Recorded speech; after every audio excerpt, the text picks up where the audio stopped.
At 27, Daniel believed he was finally getting smart with his money. After years of letting his savings sit in a traditional bank account earning almost nothing, he decided to upgrade to a high-yield savings account offering 4.75%. It felt like a breakthrough.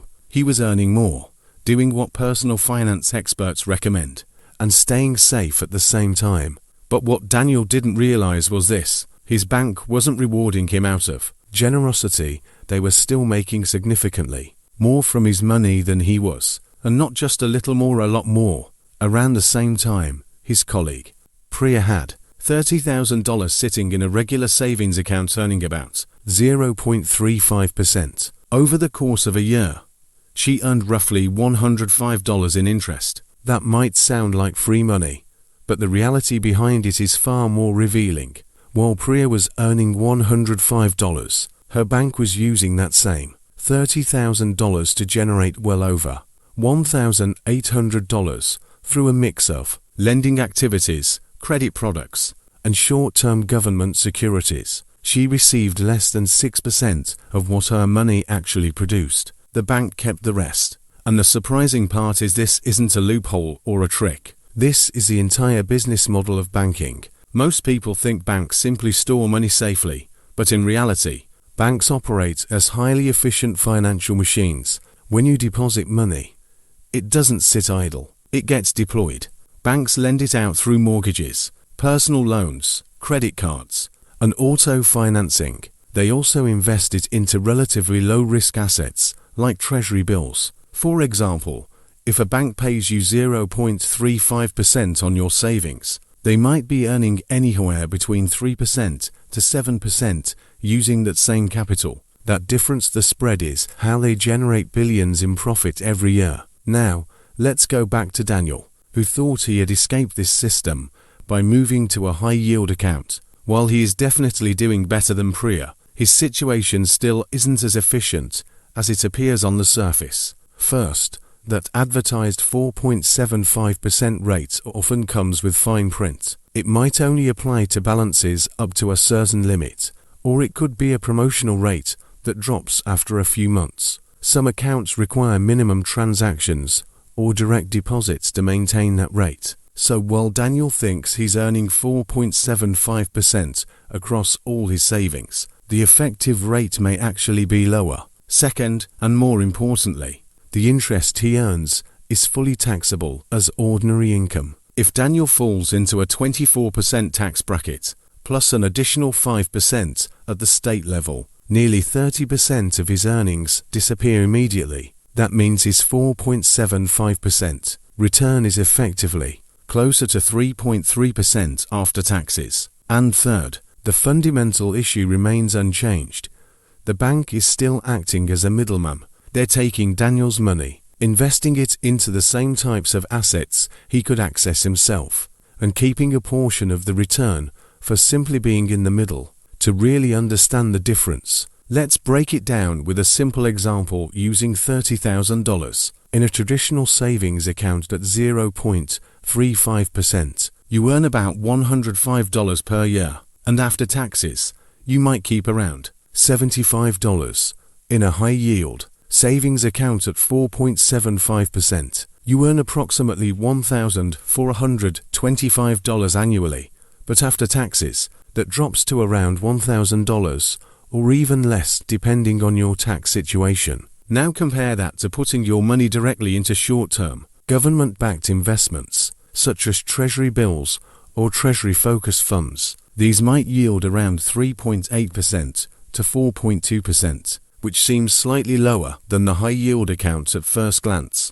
But here's the key difference.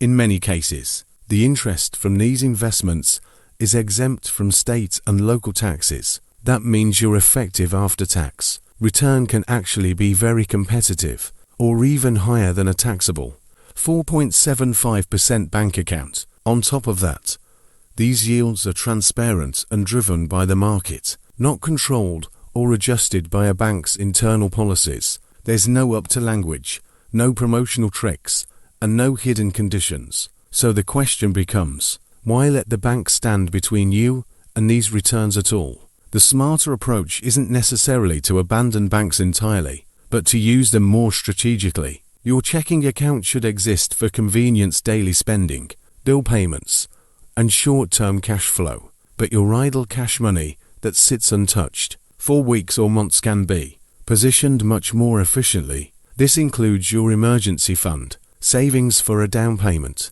or even cash reserves you're holding for future investments. Instead of letting that money quietly lose potential inside a bank, you can allocate it to alternatives that give you more control and better net returns. Options like directly purchasing treasury bills through government platforms allow you to lend money to the government without any middleman. Money market funds provide liquidity with exposure to high-quality, short-term debt instruments. Treasury-based exchange-traded funds allow you to buy and sell positions easily, just like stocks, while benefiting from government-backed yields. All of these options share one key advantage. They remove the unnecessary layer between you and your money's earning potential. Of course, there are common objections. One of the biggest is safety. Many people feel comforted by the idea of bank deposits being insured, but what's often overlooked is that government-backed securities are supported by the same financial system that backs those insurance programs. In simple terms, lending directly to the government is considered one of the safest financial actions you can take. Another concern is access to funds. Traditional savings accounts offer instant withdrawals, which feels reassuring. However, most alternative options still provide access within 1 to 2 business days. And realistically, if your emergency fund is properly planned, you don't need every dollar available within seconds. A small buffer in your checking account can handle immediate needs, while the rest works more efficiently elsewhere. The deeper issue here isn't just about interest rates, it's about awareness. Daniel believed he was optimizing. Priya believed she was being responsible, but neither of them asked the critical question: what is actually happening to my money behind the scenes? Once you understand that your bank is actively using your deposits to generate higher returns, it changes the way you think about where your money should sit. It forces you to consider whether convenience is worth the cost of lost opportunity, and in many cases, that cost is far greater than people realize. Over time, even a 1% or 2% difference in effective returns can translate into thousands or even tens of thousands of dollars. This is especially true when you factor in compounding. Money that earns more doesn't just grow faster, it builds on itself in a way that accelerates over time. And when you remove unnecessary fees, taxes, and middlemen from the equation, that compounding becomes even more powerful. The reality is, the financial system isn't designed to make you wealthy by default. It's designed to function efficiently for institutions first. Banks, funds, and financial intermediaries all take a small slice of the value your money creates. Individually, those slices may seem insignificant, but collectively, over years and decades, they add up to a substantial portion of your potential wealth. The goal isn't to avoid the system entirely. That's unrealistic. The goal is to understand it well enough to position yourself in a way that minimizes leakage and maximizes retention. That means questioning default choices, exploring direct alternatives, and being intentional about where your money lives. Daniel eventually realized that earning 4.75% wasn't the finish line, it was just a step in the right direction. Priya realized that safe doesn't always mean efficient, and both of them came to the same conclusion. The smartest financial decisions aren't always the most obvious ones. They're the ones that require you to look one layer deeper than everyone else, because at the end of the day, it's not about finding the highest advertised rate, it's about understanding the structure behind that rate and deciding whether it truly works in your favor. If you can do that consistently, you move from being just another customer in the system to someone who actually benefits from how the system works, and that shift, small as it may seem, is what separates passive savers from strategic wealth builders. If you want more insights like this, where we break down the hidden math behind everyday financial decisions and show you how to think differently about money, make sure to subscribe to Sleek Capital.